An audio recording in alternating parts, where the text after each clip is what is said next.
softener, meron tayong granulated activated carbon, meron tayong water softener. So, first stage ay yung multimedia filter. Ang filter niya ay mga solid particles. Nag-ano siya, mga ilang particles. Ay, 15 to 20 microns. 15 to 20 microns ang kaya niya i-filter. So, kasi siyempre, may mga may mga particles naman din sa tabi, pati sa loob. Ay yung first stage na treatment niya. Next is yung granular activated carbon. So, ang laman nito, meron tong sand, meron tong silica sand, yung mga pebbles sa loob. So, yun yung laman niya. Next is yung granular activated carbon. From the activated carbon ang laman niya. So, ang purpose ng activated carbon ay nag-minimate siya ng chlorine content ng fluid. Hindi nga, nabanggit ko, single climate po. So, may mga chlorine content yun. Kasi may allowable isip lang tayo sa katawan na masalo sa potable lang. So, yun yung minimize niya, at the same time, yung odor at smell ng tubig. Next is yung water softener. Ang pinipilter naman na ito is yung hardness, yung calcium na yung pag-inom ng tubig. Yun kung yung may nakikita kayo na nagpuputi-puti sa hospital, nagpuputi-puti sa lababo, yun yung hardness ng tubig. So, yun yung inaano niya, yun yung pinipilter niya.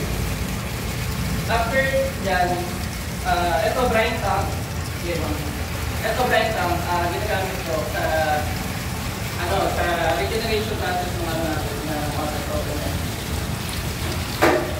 So next, after ng water softener, pupunta naman siya sa tawag ng calcium carbon sa microfilter. So, ito naman, parang lang siya, mas maliit na microfilter. So, up to 5 micron ang tumalabas siya ng ito. Ito, tutulong to para hindi masyado mapupunta yung membrane natin.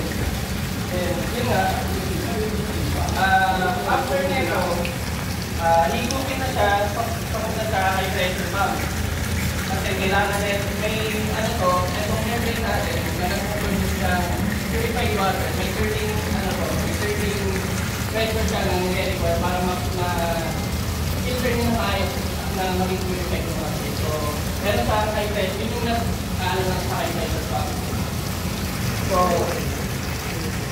yun, after that, papunta na dito sa reverse osmosis. Yung reverse osmosis, ito na yung nag-produce ng purified water.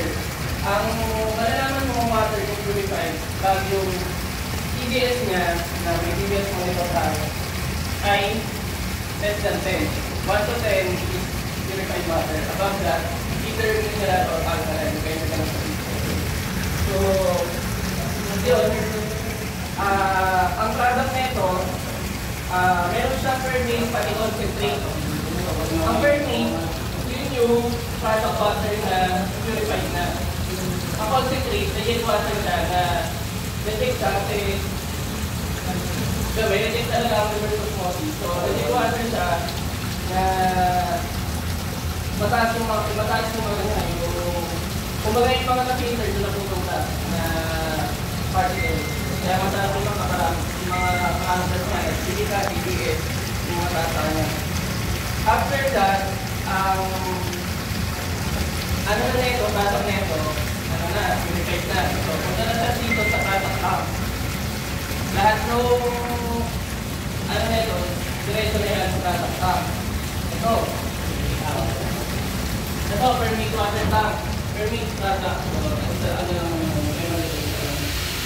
So, yun ay purified water na siya. So, after ilan, ito naman tinatawag yung post-treatment natin.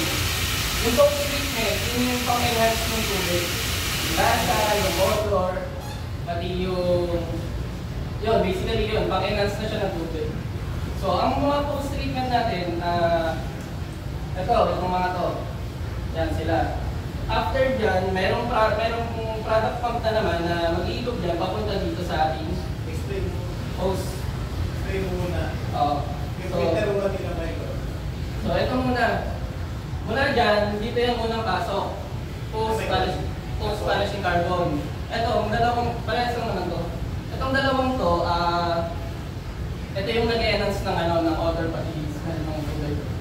Next is yung 5 micron at 1 micron. Ang purpose na ito, kaya may ganito, kasi ito, mga carbon filter yan, may tendency na masama siya sa pag-process ng may mga particles na masama siya. So ito yung purpose na ito. Pinifilter niya yun, yung mga carbon na pumasok, na lumagpas din sa kanya. So after that, pumunta siya sa UV light. Ito naman, ito yung nagano na antibacterial. Napatay na ito yung mga bacteria na dumaan dyan. So next, after UV, yan, diretso na siya sa natin, sa mga faucet. So yun yung basic na process flow nito. Tapos, ito naman sa mga